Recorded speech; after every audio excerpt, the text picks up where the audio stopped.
So sa ginagawa mong ganyan, kumikita ka. Oo po. Pero maliit lang po siya. Yun na nga, exactly, maliit lang. Diba?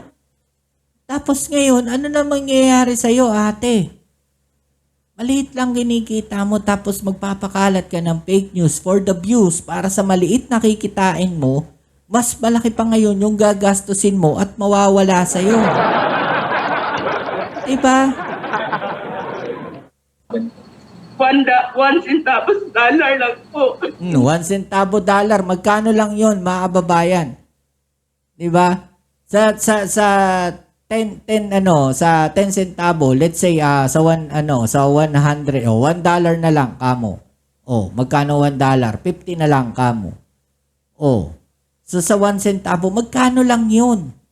Imagine mo, wala pang 5 piso 'yan, mga Diyos ko. Tas ganyan pakakalat mo. Minsan walang dollar. So depende sa dami ng viewer mo, ang natatanggap mo na bayad. Ganun ba? Po, pero tiningnan ko yun. Wala siyang dollar po kahit 1 centavos. Alam ko lang, dinilit ko na lang po. Oh, yun na, nasa huli na pagsisisi. Di ba? Oh, paano gagawin natin ngayon dyan? Di ba? Kawawa ka rin ate. Nasa huli pagsisisi. Wala ka palang ganitay. Ba't mo i-repost? Ba't ka gagawa ng fake news? Bakit ka gagawa ng ganyang klaseng post? Oh, wala ka palang kikitain. Wala kang kinita man lang. Di ko alam kung maaawa ako dito kay ate. Alam niyo yun? Di ba? Nakakawa ako sa nakakawa. Pero lesson to. No, doon sa mga nandiyan dyan, no, na nagpapakalat ng fake news. No? Aral to sa inyo. Aral to. Dahil matitrace at matitrace kayo. No? Lalo na yung mga IP address niyan, yung mga link niyan. No, dire-diretso yan. Matitrace kayo. Kaawa, wala palang kinita. Mensahe niya sa Pangulo.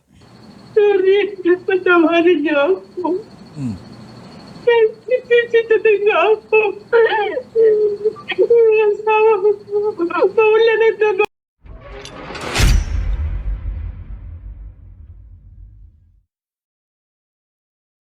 Hey, what's up? Welcome back dito sa ating channel dito sa Mobs TV.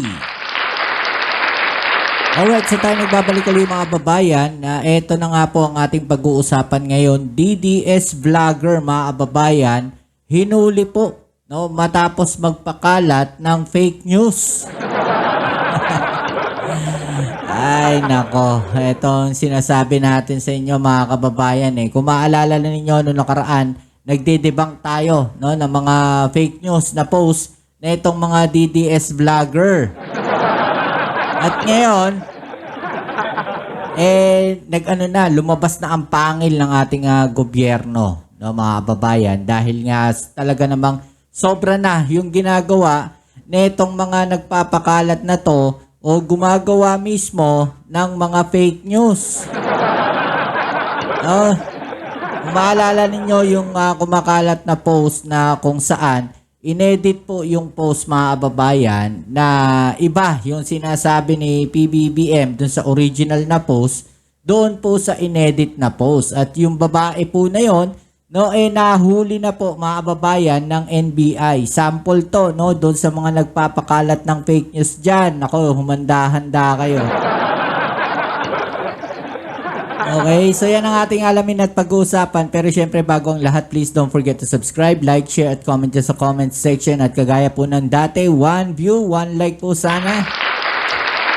Maraming salamat po sa inyong suporta. Shoutouts tayo sa mga bago natin subscribers dyan at sa palaging nandiyan dyan, no, sa ating video. Yan, umpisahan na natin mga babayan.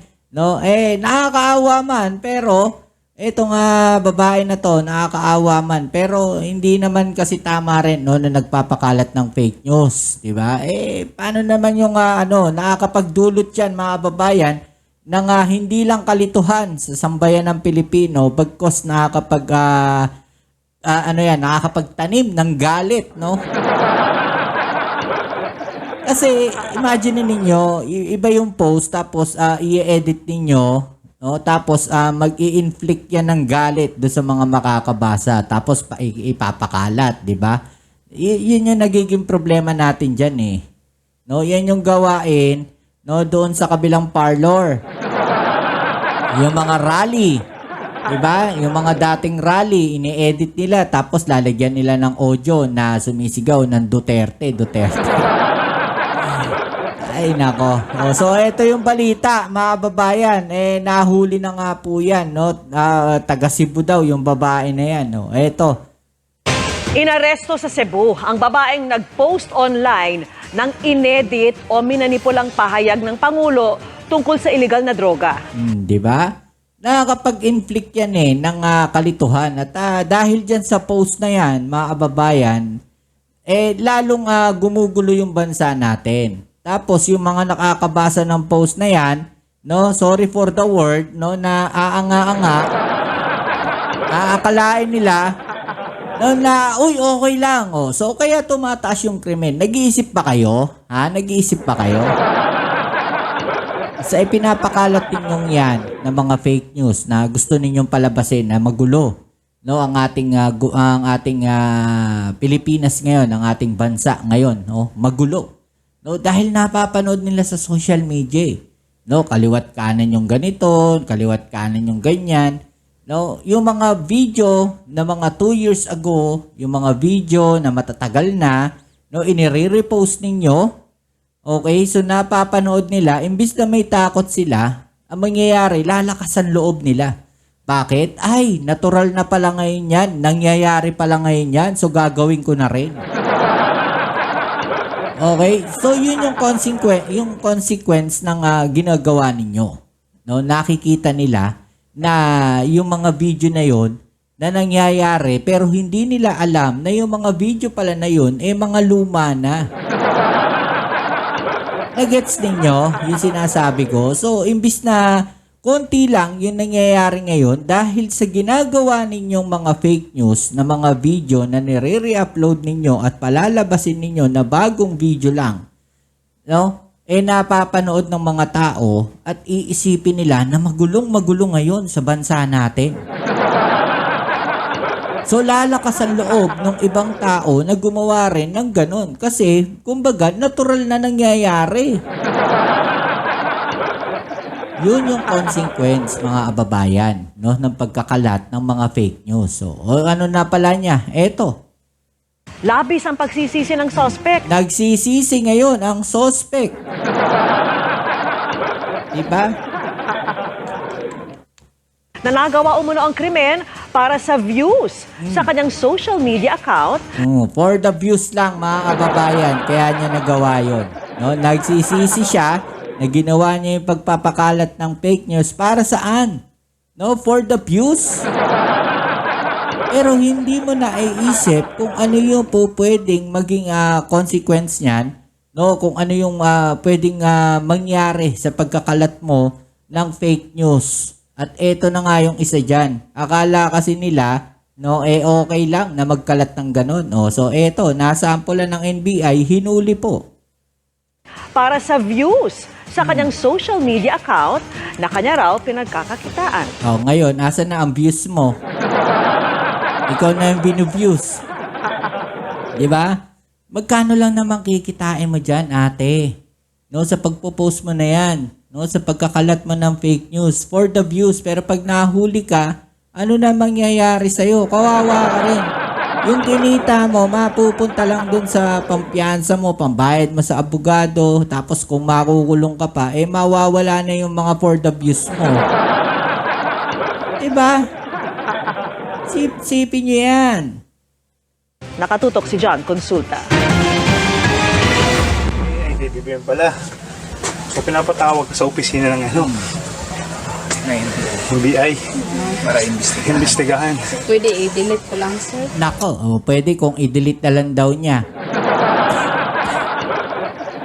Ate, kahit i-delete mo yung post mo, no, pagka yan i-repost na, no, kahit hindi gamit yung link mo, pag yung video niyan, yung post mo na yan, ikinapi, no, lalo na kung picture yan, madali lang i-copy yan at inirepost ng ibang tao, kakalat at kakalat yan. No, kahit i-delete mo yung post mo, diba? Nagawa mo na yung nagawa mo na yung hindi mo dapat gawin. Diba? Nag-inflict ka na, no? Kumbaga, nag-inflict ka na ng maling gawain sa pagpo-post mo. So, kahit i-delete mo yan, andun na, no? Meron na nangyari. Kumalat na yung post mo. So, useless na yung pag-delete mo ng post mo na yan. Sinasabi natin palagi, no, matagal na to actually itong parang motto, no, slogan na to, no. Click or think before you click, 'di ba? Mag-isip ka muna bago mo i-click 'yan, no. Mag-isip ka muna bago mo i-send 'yan, mag-isip ka muna bago mo i-post 'yan. 'Di ba? Ganun dapat. Hindi yung dahil lang sa emosyon ninyo, no? Dahil sa emosyon ninyo gagawin ninyo 'yan. Ipo-post ninyo yan? O ano ngayon nangyari? Diba? Tapos sasabihin na naman ng ibang tao, nanggigipit kayo. Hindi.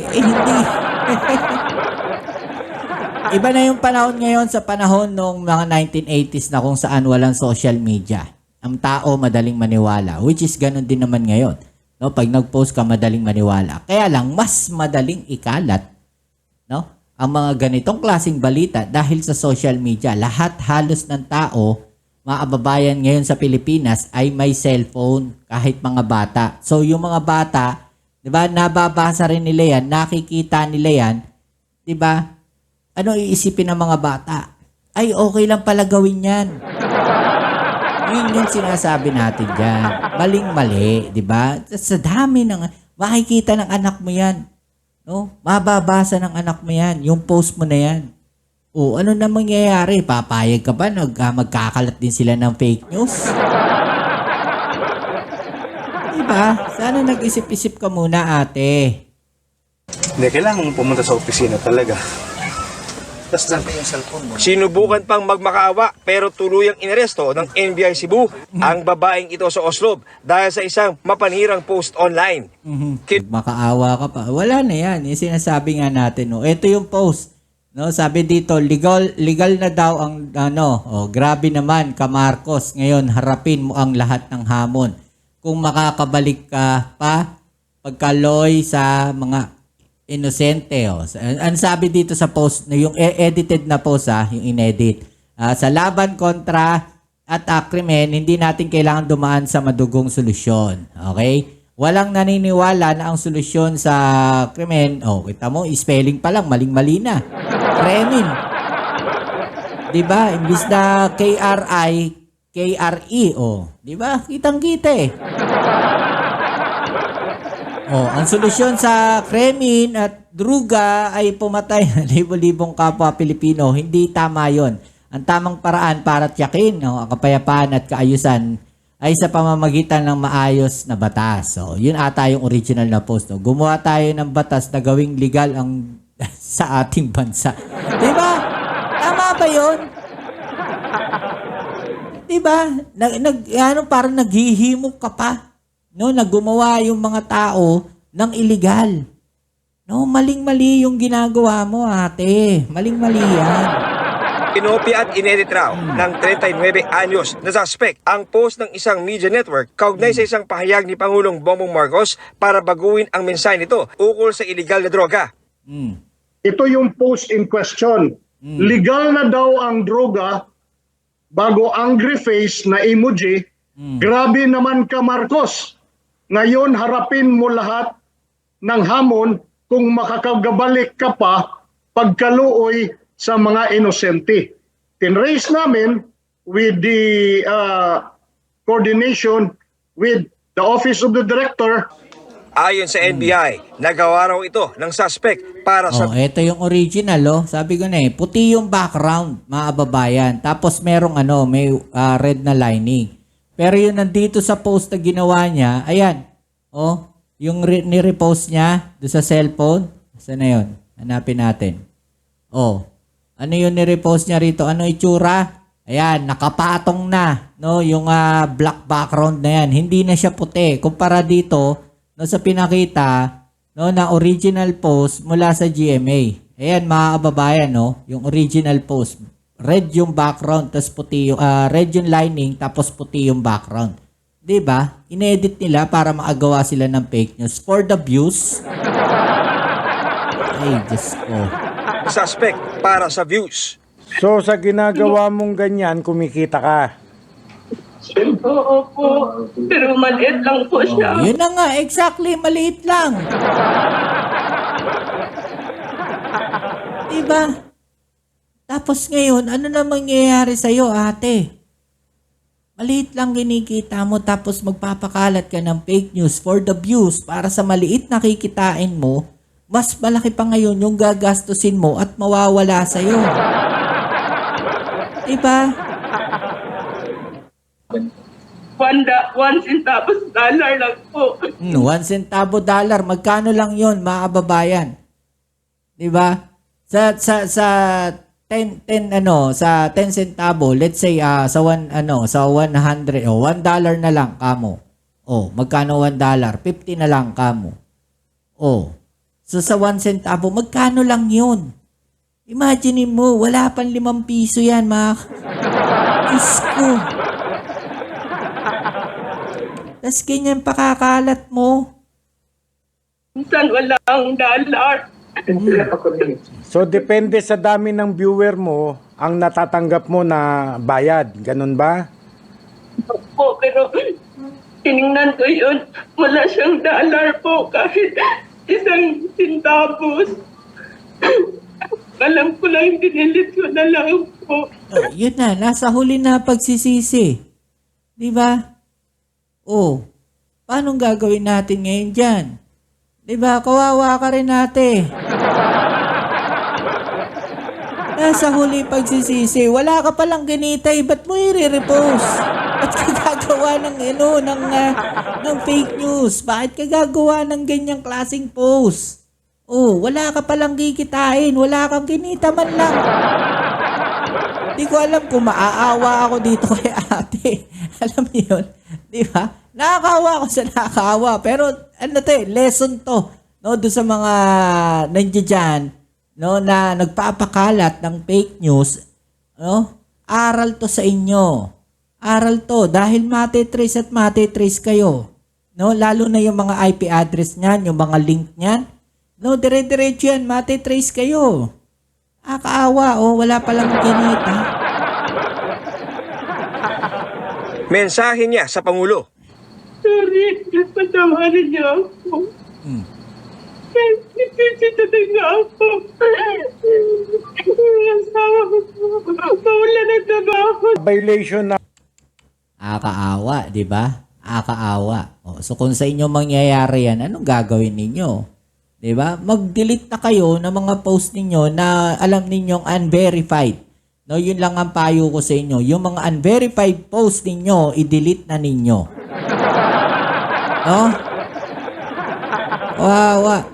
ang Article 154 ng Revised Penal Code. Yun ay illegal use of publication in relation to cybercrime law. Oh. Ang penalty niyan ay 6 months and 1 day to 6 years. Plus 6 years, wala ka nang kikitain yan. No? Laki pa ng ginastos mo. Kawawa ka, kawawa yung mga anak mo. Diba? fine of not more than 200,000 pesos. May fine ka pa, 200,000 pesos. Saan mo hugutin ngayon yun? Unti-unti na kami, kumukuha kami, nakikipag-cooperate sa amin ang Facebook, nakikipag-cooperate ang TikTok. Eto na po. Kaya warning sa kanila. Para sa mga mabibiktima ng ganitong mapanirang post online, bukas daw ang tanggapan ng NBI para aksyonan ito. Di ba? Oh, open na open ang NBI ngayon, no? Ano ba sasabi ninyo sa balita na to? I-comment sa ibaba niyo mga opinion at atin yung pag-usapan, alright? So yan muli, tayo ko lang, no, ano yung aral na makukuha natin dito, sabi nga ni PMC, no? Think first before you click. Pag-aralan nyo muna bago kayo mag-post. No? Yun lang masasabi ko. Alright, kita tayo sa ating next video upload. Dito muli yan yung Kuya Mobs sa Mobs TV. Peace. I'm out.